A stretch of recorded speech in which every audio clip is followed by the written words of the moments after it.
Alright guys, today we're going to be taking this strut off on the front. We're going to be replacing it with the Monroe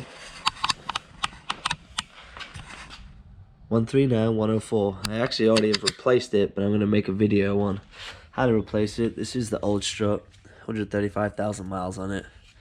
Good 7 or 8 years old. But this is the steps to removing it, the old one, and replacing it with a new one.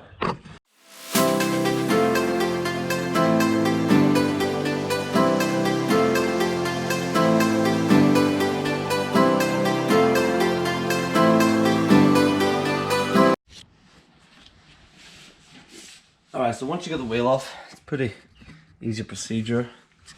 You're going to have 3 nuts up here you have to remove, and then 2 down at the bottom. Obviously we have the car up safely on a jack stand. Now I do just have one side lifted up because the other side is already done. Alright, so here's the best way to access this. Is the 3 18mm bolts right there. There is a few plastic clips that you just might want to pull off, and make sure you put them back on once we're done. There you go, I'll just pop that off.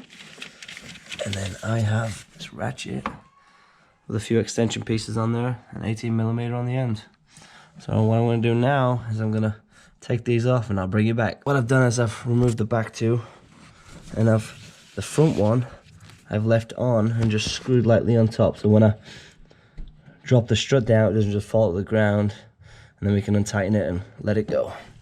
See right here, there it is right there. It's just screwed on loosely, so when it falls, it didn't just fall straight to the ground. Okay, so next we have 2 15mm bolts that we're going to take off and release the bottom. Of course, you can use a ratchet or you can use an impact. It's really a preference, but I'm just showing you this can be done with hand tools. Alright, now once you've taken these bolts off, we still have the one attached on the top. What you're going to do is grab yourself a pry bar, or you've got a crowbar. Just going to wedge it in there, and we're going to slide it off.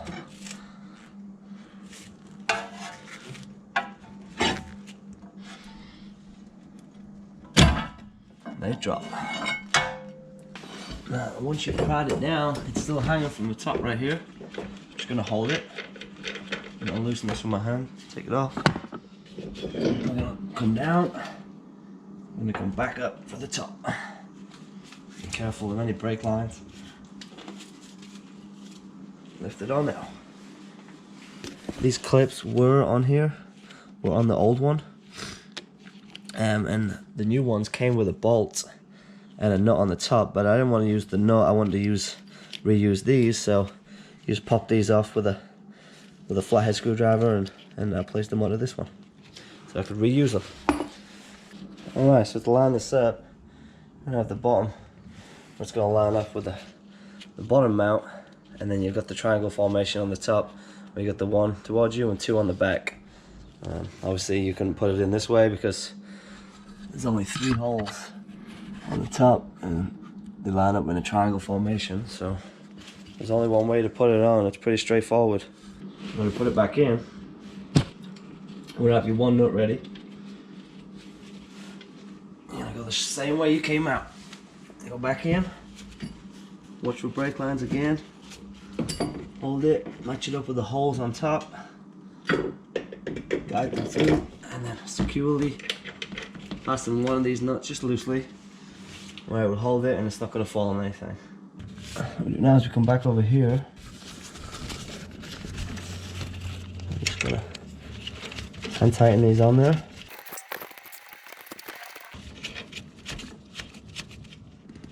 Alright, once you get them all hand tight, I'm going to get my 18mm ratchet again. And I'm going to begin to tighten.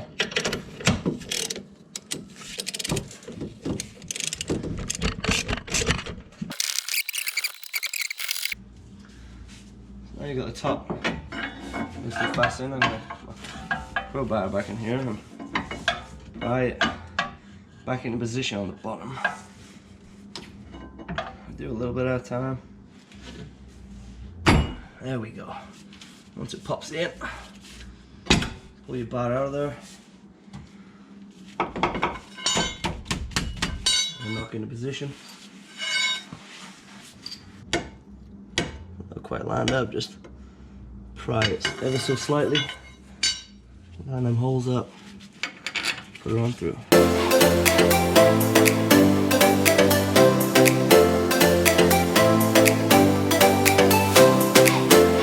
Alright, get them down.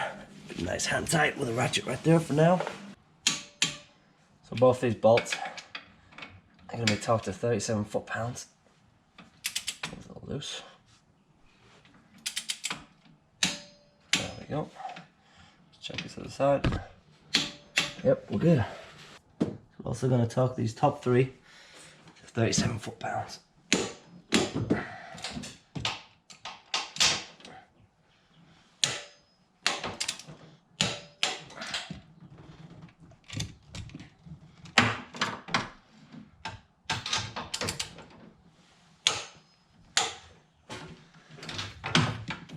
Once everything's torqued down, be sure to push these clips back on the nuts.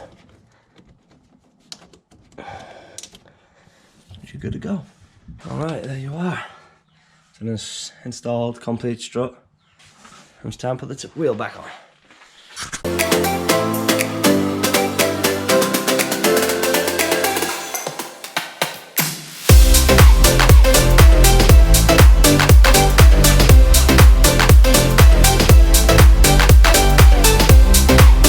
Alright, once you've lowered the vehicle and you're off the jack stands, you're going to tighten these to 100 foot-pounds in a cross hatch pattern.